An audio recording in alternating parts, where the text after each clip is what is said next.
On peut voir dans la topographie de la terre une lettre en hébreu chi qui est utilisée pour le nom de Jéhovah. Dieu a mis son nom sur le pays, il l'a scellé pour que le peuple sache qu'il serait toujours avec eux et qu'il serait fidèle à l'alliance établie avec leur père. C'est pourquoi l'emplacement du tabernacle puis du temple était si important pour les Juifs. Asaph savait bien que Dieu demeure dans la louange du peuple. Il a également vu pendant des années au moins 7 miracles se produire quotidiennement dans le tabernacle. La fumée du sacrifice continu montait toujours verticalement. Quelle que soit la direction dans laquelle soufflaient les vents, la fumée montait verticalement vers le ciel. On n'a jamais vu de mouche aux alentours du lieu où le sacrifice était effectué, ni là où le sang était aspergé. Personne n'a jamais été piqué par un scorpion ou un serpent à l'intérieur de l'enceinte du tabernacle puis du temple. Le fruit des entrailles n'a jamais été perdu sur ces terres. Il y avait toujours de la place pour prier, quelle que soit la taille de la foule. La pluie n'a jamais éteint le feu qui restait allumé. N'attendez pas qu'il soit trop tard.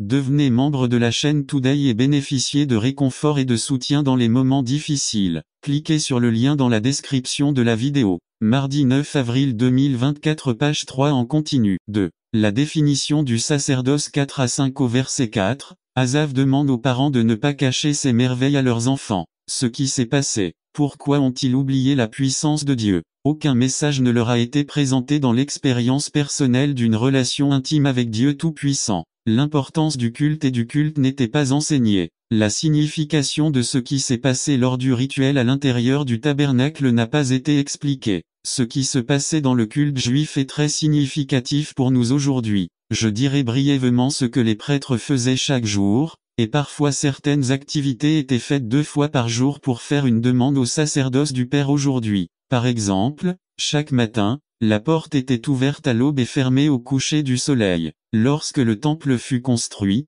cette porte s'appelait porte du ciel et ne pouvait être ouverte et fermée que de l'intérieur. C'était une porte immense qui nécessitait beaucoup de force pour s'ouvrir. Lorsque cette porte s'ouvrait, cela symbolisait qu'ils étaient prêts à adorer, c'est-à-dire à prier. En priant le matin, le chrétien se prépare à adorer Dieu avec sa vie et en priant le soir, il donne à Dieu ce qu'il a fait pendant la journée comme sacrifice de sa vie entière. La prochaine chose qui fut faite fut d'enlever les cendres de l'autel de bronze et de les jeter dans un endroit où elles furent emmenées de commettre des erreurs et d'avoir les connaissances nécessaires pour prendre de meilleures décisions en tant que parents, enfants, étudiants, professionnels, etc. Quel contraste avec l'attitude d'humilité de Maria. La seule valeur que nous pouvons avoir est celle que Dieu nous a donnée en remarquant notre petitesse ce Noël. Louons Dieu d'avoir daigné s'approcher de nous. Méditons sur la sainteté de Dieu comme nous méditons sur notre condition perdue. Louons Dieu d'avoir quitté son trône pour nous montrer la lumière et payer notre dette aussi. Dans cette crèche, Dieu nous a montré sa grande miséricorde envers notre misérable condition. Et cette miséricorde a toujours été disponible de génération en génération. Moïse s'est exclamé dans le psaume 90 Seigneur, tu as été pour nous un refuge de génération en génération et cette miséricorde est toujours disponible à chaque instant où nous en avons besoin. Contemplons la naissance avec peur, mais aussi avec gratitude. Dans la mort du Christ, nous regardons le n'attendez pas qu'il soit trop tard. Devenez membre de la chaîne Today et bénéficiez de réconfort et de soutien dans les moments difficiles. Cliquez sur le lien dans la description de la vidéo mardi 9 avril 2024 page 2. Terrible que ce soit une offense au Dieu saint, mais nous regardons aussi la miséricorde et la grâce éternelle de Dieu pour le pardon qu'il nous a accordé. C'est ça l'amour. Dieu nous a aimés le premier et a envoyé son Fils pour être offert en sacrifice pour le pardon de nos péchés. 1 Jean 4, 10 Nif. Troisièmement, le chant de Marie apporte l'espérance, car il annonce que Dieu est le juge parfait. 51 à 53 Jésus est venu dans ce monde plein d'injustice, d'abus, de violence, d'abus, d'offenses, de mépris, pour ceux qui ne sont pas protégés, les pauvres, les oubliés, les rejetés. Notre société d'aujourd'hui réclame aussi désespérément que quelqu'un rende justice, que les coupables paient pour leurs crimes, que les criminels soient punis, que les voleurs rendent ce qu'ils ont pris, que les menteurs avouent la vérité. Dans ces versets, Marie donne un récit historique de la façon dont le Seigneur est intervenu au cours des événements de l'homme. Il mentionne comment Dieu a détruit les orgueilleux et les puissants qui ont commis des injustices contre les impuissants. Peut-être pensait-il à la traversée de la mer Rouge, à la destruction des armées des Égyptiens ou aux batailles contre Jéricho ou contre les Philistins. etc. qui montrent que Dieu juge tous les hommes. Il mentionne également comment les personnes non protégées ont été prises en compte par Dieu. En résumé, Marie réfléchit sur le caractère juste de Dieu dans ses relations avec les hommes et ses paroles ont une signification profonde pour la situation de notre monde aujourd'hui. L'espoir est qu'un jour, comme cela s'est produit dans le passé mais définitivement, Dieu fera en sorte que les coupables soient attrapés, jugés, abattus, dépouillés et chassés dehors. Aujourd'hui, nous vivons angoissés par le mal que nous voyons, entendons et souffrons chaque jour. Nous vivons chaque jour sous le choc constant des injustices commises partout dans le monde. Nous sommes indignés d'apprendre que des enlèvements, des homicides et des actes terroristes restent impunis. Nous nous sentons impuissants lorsque justice n'est pas rendue. Mais un jour, tout ce scénario prendra fin, le mal ne l'emportera pas sur le bien. La justice triomphera. Le livre de l'Apocalypse n'a pas été écrit pour susciter la peur de la fin du monde. Il a été écrit précisément pour convaincre du contraire que l'agneau et ceux rachetés par son sang triompheront. C'est un message d'encouragement face à l'injustice et à la souffrance. La révélation nous dit que Dieu triomphera. Et Noël est aussi un moment qui nous apporte l'espérance que le Christ, désormais roi des rois, juge des nations, mais déjà en fonction, consommera à l'établissement de son royaume éternel, un royaume de justice parfaite pour tous. Enfin, le chant de Marie nous enseigne que Dieu est fidèle avec son peuple. 54 à 55. Marie se souvient que Dieu a été fidèle avec son peuple en accomplissant ses promesses envers son peuple dès le début avec le Père Abraham. Marie souligne que Dieu est fidèle. Dans cette vie, de nombreuses personnes peuvent vous faire et vous feront de nombreuses promesses. Notre président actuel a captivé beaucoup de gens avec tant de promesses de progrès et de bien-être dans son gouvernement, et même si 3 années de gouvernement se sont écoulées au cours desquelles nous avons très peu vu, nous continuons d'espérer que les choses s'amélioreront. Mais comme pour tout être humain, il existe une énorme possibilité que cela ne nous satisfasse pas. Cependant, vous pouvez être sûr d'une chose, Dieu tiendra absolument toutes ses promesses. La naissance du Messie Sauveur était l'une des nombreuses promesses accomplies que Dieu avait annoncées à son peuple. N'attendez pas qu'il soit trop tard. Devenez membre de la chaîne Today et bénéficiez de réconfort et de soutien dans les moments difficiles. Cliquez sur le lien dans la description de la vidéo. Mardi 9 avril 2024, page 3. Noël doit être un temps de foi et de confiance en Dieu, qui tient toujours toutes ses promesses. Dieu a promis un Sauveur et a accompli cette promesse en Jésus-Christ. Il l'a terminée à temps. Dieu n'est jamais en retard dans l'accomplissement de ses promesses. Si Dieu a décidé de faire quelque chose, il peut être sûr que rien ni personne ne l'arrêtera. Il est fidèle. Éprouvez-vous un besoin ces jours-ci? Vous sentez-vous inquiet à propos d'un problème? Écoute ce que te dit le Seigneur. Je ne te quitterai jamais. Je ne t'abandonnerai jamais. Je te tiendrai toujours avec ma main. Noël doit donc aussi être pour nous un message de confiance, car tout comme Dieu a ponctuellement tenu sa promesse d'envoyer son Fils pour nous, il réalisera toutes les promesses qui, comme l'hymne dit, ils sont notre puissante et unique source de soutien pour notre foi. Conclusion. Ce beau poème nous enseigne où notre objectif principal devrait être à Noël. Cela nous apprend à nous préparer ces jours-ci. Je vous exhorte à ne pas perdre de vue les questions les plus essentielles de la période que nous appelons Noël. N'oubliez pas de continuer à méditer et à vous réjouir du salut que Dieu nous a donné, ainsi que de sa miséricorde infinie qu'il nous a donnée en Christ. Ravivez l'espérance de voir un jour, ma fille. Conclusion. En tant que parents, nous devons faire attention à la formation que nous donnons à nos enfants. Dans ce processus, nous devons respecter leur individualité et nous efforcer de maintenir un climat chaud et sûr où nos enfants peuvent se développer sainement. La formation a besoin d'éléments qui ne s'achètent pas avec tout l'argent du monde, comme l'amour, des règles et des limites basées sur les valeurs et les principes de la parole et des paroles d'encouragement. Ils commencèrent à amener des enfants à Jésus pour qu'ils les touchent, mais les disciples réprimandèrent ceux qui les amenaient. Quand Jésus s'en rendit compte, il s'indigna et leur dit, « Laissez les enfants venir à moi, et ne les empêchez pas, car le royaume de Dieu appartient à ceux qui leur ressemblent. » Et après les avoir embrassés, il les bénit en posant ses mains sur eux. Marc 10, 13 à 16. Tous les enfants ont le droit d'être protégés contre toute forme de préjudice ou d'abus physique, mental ou sexuel, de négligence ou de traitement négligent. Article 19. Droits des enfants. N'attendez pas qu'il soit trop tard. Devenez membre de la chaîne aujourd'hui et obtenez du réconfort et du soutien dans les moments difficiles. Cliquez sur le lien dans la description de la vidéo. 9 mars 2024, page 3. L'agréable année du Seigneur. Résumé. Commençons cette année dans la puissance que Dieu nous a donnée par son esprit. Par Fernando Ocampo. L'année agréable du Seigneur. Luc 4, 14 à 19. Introduction. Nous avons atteint une autre année que Dieu nous donne une fois de plus une grande opportunité, non seulement de vivre mais aussi de faire une différence. Aujourd'hui, je me sens très optimiste et je concentre mon attention sur l'espérance que Dieu a placée devant nous. C'est pourquoi, frères bien-aimés, je vous encourage à continuer ensemble, nous encourageant mutuellement dans la course à la foi. Commençons cette nouvelle année avec Dieu. Commençons cette année dans la puissance que Dieu nous a donnée à travers son esprit. 2005 n'est pas l'année du coq, mais l'année de la faveur du Seigneur. Le texte que nous avons lu nous dit que le Seigneur Jésus, après avoir traversé une période d'épreuve dans le désert, est retourné au lieu de son éducation pour accomplir le dessein de Dieu dans la puissance de l'Esprit. Ce n'est pas que Dieu ait plusieurs desseins, mais que dans le dessein de Dieu, chacune de nos vies a une tâche spécifique à accomplir. Non pas dans notre force mais dans la puissance et la plénitude de l'Esprit du Christ. Transition. La situation de notre monde exige de nous premièrement une vie de prière et deuxièmement une vie soumise à la Seigneurie du Christ. C'est là que le dessein de Dieu s'accomplit dans nos vies. 1. Le Seigneur Jésus commence son ministère non seulement dans la puissance de l'Esprit mais aussi ayant un peuple avec des gens difficiles autour de lui. L'année agréable du Seigneur signifie que Dieu prolonge encore sa patience envers notre monde et qu'au milieu de tous les obstacles,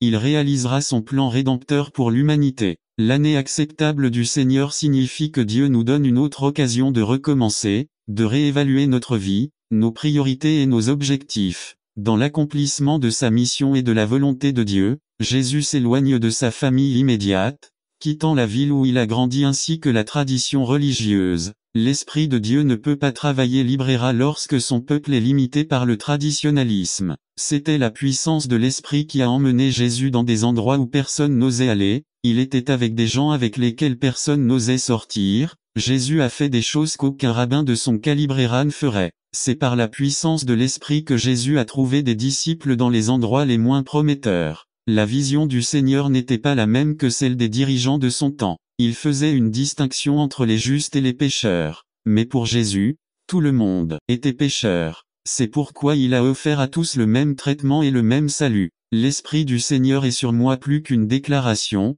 c'est la base sur laquelle Jésus porterait. N'attendez pas qu'il soit trop tard. Devenez membre de la chaîne Today et bénéficiez de réconfort et de soutien dans les moments difficiles. Cliquez sur le lien dans la description de la vidéo. Mardi 9 avril 2024. Page 1. Exercer son ministère. Ce serait la base du succès de la mission de l'Église. Et vous recevrez une puissance lorsque le Saint-Esprit viendra sur vous. Actes 1, 8-2. Jésus parle d'un ministère aux nations. Si c'est l'année du Seigneur, si le Seigneur a été satisfait de nous, si le Seigneur nous a donné une autre opportunité, si le Seigneur nous adresse l'invitation pour répondre à son appel, il ne nous appartient pas de rester là à attendre, mais sortir et franchir la frontière du confort. Dans son exemple de la veuve de Sarepta et de Naaman le Syrien v 25 à 27, Jésus illustre un ministère qui s'étendrait au-delà d'Israël. Pourquoi aller à Buffalo, New York? Pourquoi aller au Chili ou dans tout autre pays? Parce que dans la vision de Jésus,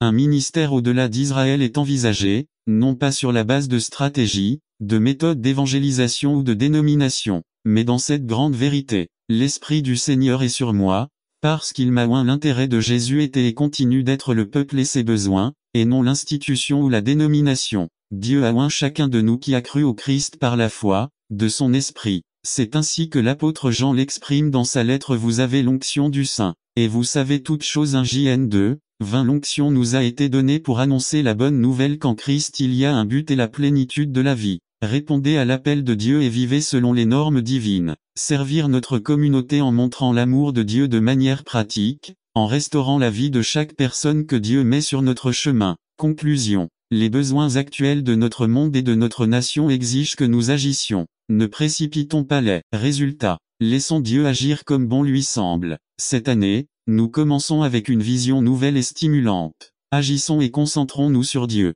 Laissons de côté tout ce qui nous empêche de consacrer notre vie au Seigneur. Arrêtons de nous disputer, de nous battre et de nous critiquer. Efforçons. H4. Garder nos yeux sur Jésus. Résumé. L'importance de garder nos yeux sur Jésus et ce qui se passe lorsque nous ne le faisons pas. Par Greg Waddell. Regardant Jésus. Regardez vers Jésus, l'auteur et le perfectionneur de la foi, qui, pour la joie qui lui était proposée, a enduré la croix, méprisé l'ignominie, et s'est assis à la droite du trône de Dieu. Hébreux 12:2. Introduction au texte. Comme son titre l'indique, la lettre aux Hébreux a été écrite pour les chrétiens juifs. Ils risquaient constamment de revenir au judaïsme, ou du moins d'accorder une grande importance aux observances cérémonielles. Le but principal de l'écrivain est de montrer la supériorité de l'ère chrétienne par rapport à celle de l'Ancien Testament. Ce texte particulier fait partie de la discussion sur l'importance de la foi. Au chat. Le 11, nous avons assisté à un défilé des héros de la foi. Puis nous arrivons au verset 1 et 2 du chat 12, ce qui serait l'application pratique pour ceux qui s'engagent à vivre une vie de foi. B. Définition du concept 1. Littéralement regarder de loin, donc un but, la fin, l'objectif, la destination où l'on veut atteindre. 2. Il ne s'agit pas de l'œil physique, mais de l'œil intérieur du cœur. Le centre de nos pensées. 3. Cela fait également référence aux priorités de chacun. Qu'est-ce qui est le plus important? Qu'est-ce qui reçoit le plus d'attention et de préoccupation? 4. Cela fait référence à la motivation. Qu'est-ce qui nous pousse à faire ce que nous faisons? C'est transition 1. Je vous encourage, frères, à regarder constamment Jésus. 2. Il y a au moins 4 raisons pour lesquelles nous devrions poser nos yeux sur Jésus. Jésus est le seul guide fidèle. B. Ceux qui ont persévéré dans le passé l'ont fait en se tournant vers Jésus. N'attendez pas qu'il soit trop tard. Devenez membre de la chaîne Today et bénéficiez de réconfort et de soutien dans les moments difficiles. Cliquez sur le lien dans la description de la vidéo. 9 mars, avril 2024. Page 1. C'est quand nous arrêtons de regarder Jésus, nous commençons à nous détruire les uns les autres. Dès ceux qui regardent vers Jésus atteindront le but. Jésus est le seul guide fidèle. Si nous perdons de vue Jésus, nous n'atteindrons pas la destination où nous voulons aller. Nous finirons encore une fois par nous perdre, en essayant de nous sauver. Ce monde propose de nombreux guides d'astuces qui tentent d'attirer notre attention, détournant ainsi notre regard de Jésus. A le pouvoir humain. Malheur à ceux qui descendent en Égypte pour demander du secours. Ils cherchent un appui dans les chevaux, et s'appuient sur les chars parce qu'ils sont nombreux, et sur les cavaliers parce qu'ils sont très forts, mais ils ne regardent pas vers le Saint d'Israël, et ils ne cherchent pas non plus l'Éternel. Ésaïe 31:1. B. Les récompenses de ce monde. Détourne mes yeux de la vanité et vivifie-moi dans tes voies. Le mot vanité signifie trompeur, faux, vide, contient toutes les récompenses qu'offre le monde sans Dieu: richesse, honneur, plaisir. Psaume 119:37. C'est les vieux vices. Mais Jésus lui dit, celui qui regarde en arrière après avoir mis la main à la charrue n'est pas propre au royaume de Dieu. Luc 9:62. Pourquoi n'est-il pas adapté? Parce qu'il n'est pas vraiment convaincu. Il soupire et réfléchit à ce quoi il a dû renoncer. Dès parfois, la religion elle-même peut être un frein. Et tandis que certains parlaient du temple, comment il était orné de belles pierres et d'ex-voto, Jésus dit: si quant à ces choses que vous regardez, des jours viendront où il ne restera pas pierre sur pierre, cela ne sera pas renversé. Luc 21:5-6. Les Juifs avaient les yeux fixés sur les bâtiments, les briques, les temples, les terres, et les rites, cérémonies, coutumes de leur religion. Eux l'homme, vous voyez les choses selon leur apparence extérieure. 2 Cor 17a. L'apôtre Paul n'était pas très beau, il avait une faiblesse physique, sa voix n'était probablement pas très puissante et il était peut-être de petite taille. Les Corinthiens jugeaient Paul sur la base de son apparence et ils le méprisèrent. Pendant ce temps, ils regardaient les faux apôtres avec leur éloquence, leur richesse, leur ferveur et leur vantardise et les admiraient. Point. Les hommes peuvent remplacer Jésus comme centre d'intérêt de nos yeux. 2. Ceux qui ont persévéré dans le passé l'ont fait avec leurs yeux concentrés sur Jésus. Père Abraham, n'attendez pas qu'il soit trop tard. Devenez membre de la chaîne Today et bénéficiez de réconfort et de soutien dans les moments difficiles. Cliquez sur le lien dans la description de la vidéo. Mardi 9 avril 2024. Page 2. Abraham attendait la ville qui a des fondements, dont Dieu est l'architecte et le bâtisseur, considérant la honte du Christ comme une richesse plus grande que les trésors de l'Égypte, car il avait les yeux fixés sur la récompense. Hébreux 11:10-11-26. Ton père Abraham s'est réjoui, attendant de voir mon jour, et il le vit et s'en réjouit. Jean 8:56. B. Étienne, rempli du Saint-Esprit, fixant les yeux au ciel, vit la gloire de Dieu et Jésus debout à la droite de Dieu et dit, voici, je vois les cieux ouverts, et le Fils de l'homme debout à la droite de Dieu. Actes 7:55-56. C'est Jésus. Il prit les 5 pains et les 2 poissons, et levant les yeux au ciel, il bénit la nourriture. Matthieu 14:19. Et ils lui amenèrent un sourd qui parlait avec difficulté, et ils le prièrent de lui imposer les mains. 33. Alors Jésus, le prenant à part de la foule, seul, lui mit les doigts dans les oreilles, et, crachant, lui toucha la langue avec la salive. 34 Et levant les yeux au ciel, il soupira profondément et lui dit, Ephata, c'est-à-dire ouvre. 7 mars, 1932-34 II. Quand nous arrêtons de regarder Jésus, nous commençons à vous détruiser les autres. Beaucoup n'ont pas le temps de poser leurs yeux sur Jésus, parce qu'ils sont très occupés à regarder, analyser, évaluer, comparer, enquêter et scruter leurs frères. Lorsque nous laissons nos yeux s'éloigner de Jésus, nous commençons à nous critiquer, à nous juger et à nous attaquer les uns les autres. Car toute la loi en un seul mot s'accomplit dans le précepte. Tu aimeras ton prochain comme toi-même. 15 Mais si vous vous mordez et vous dévorez les uns les autres. 2024. Page 4 Les mots ne sont pas emportés par le vent. Résumé. Les bâtons et les pierres brisent les os et les mots font mal. L'usage de la langue dans Jacques par Carlos Camarona. Les mots ne sont pas emportés par le vent. Texte. Jacques 3, 12 Lecture de la Bible. Matthieu 12 33 à 37 par Carlos et Camarona. Introduction à Les bâtons et les pierres peuvent me briser les os, mais les mots ne me feront jamais de mal, dit un dicton très courant dans l'enfance. Une traduction libraire dirait plus ou moins, les pierres et les coups de poing peuvent me faire du mal, mais vos paroles ne me font pas de mal. Ce dicton est répété par de nombreux enfants sur les terrains de jeu des écoles ou dans le quartier comme mécanisme de défense. Les enfants qui sont soumis à des taquineries verbales de la part de soi,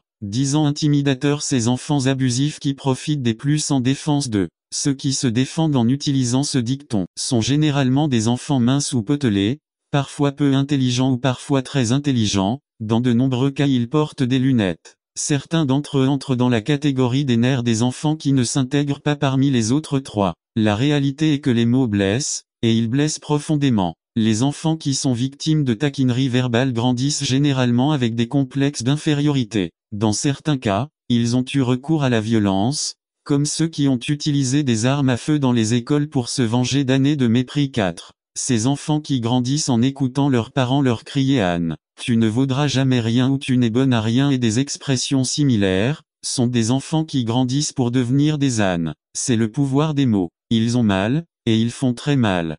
Personne ne peut dire que les mots ne font pas mal. Des vies sont détruites par le pouvoir des mots. Des milliers de personnes abandonnent Dieu et l'Église à cause d'une utilisation imprudente des mots. Beaucoup perdent leur emploi à cause du pouvoir des mots, d'un faux, d'un mensonge. Certains se suicident même, d'autres prennent une arme à feu et retournent sur leur lieu de travail en tirant. Et les mots ne font-ils pas mal? Des mots mal utilisés peuvent causer des blessures plus permanentes qu'un gourdin. Dans certains cas, la souffrance causée par l'usage abusif des mots ne guérit jamais d'eux. L'apôtre Jacques n'explique pas clairement dans le texte pourquoi il consacre autant de temps à la discussion sur le langage. Les questions liées à la langue sont mentionnées dans chacun des 5 chapitres qui composent son livre 1 19, 26 2 12 3 1 à 12 4 11 et 5 12 3. Dans le contexte de chacun de ces passages, l'accent est mis sur le fait que l'usage abusif de la parole est la cause de souffrance infinie. C'est la préoccupation de Santiago. Nous ne savons pas ce qu'ils ont dit ni qui l'a dit,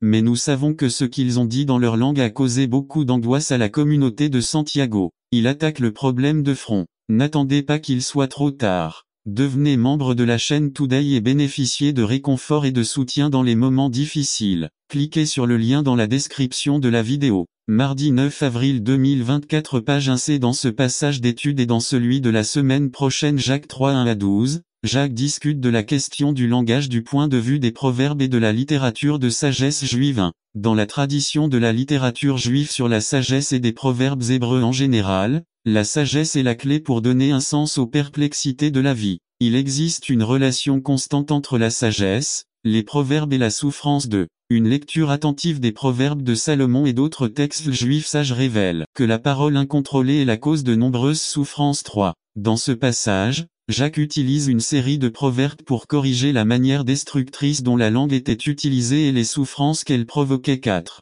Ce que Jacques va dire à propos de la langue s'inscrit dans le contexte des souffrances que certains membres de la congrégation causaient, non seulement par leur comportement discriminatoire envers les pauvres et leur omission d'aider les impuissants, mais aussi par leur propre langage. Nous devons noter le lien qui existe entre le chapitre 2 et le chapitre 3. Rappelez-vous que Jacques n'a pas écrit en chapitres et en versets. La division est intervenue des siècles plus tard. 1. Remarquons alors comment se termine le chapitre 2 de Jacques verset 26. Car, de même que le corps sans elle l'esprit est mort, de même la foi sans les œuvres est morte. 2. Sans avoir à introduire plus que ce qui est nécessaire dans le texte d'aujourd'hui, il faut néanmoins se demander quel est le lien logique que Jacques voulait établir ici. 3. J'ose dire que les œuvres qui viennent de la foi ne se limitent pas à des actes ou des faits. Ce qui sort de la bouche sont aussi des œuvres de la chair ou œuvres de l'esprit. 4. Un autre élément important qu'il faut noter avant de continuer est que la synthèse de Jacques au chapitre 2 où il ignore la veuve,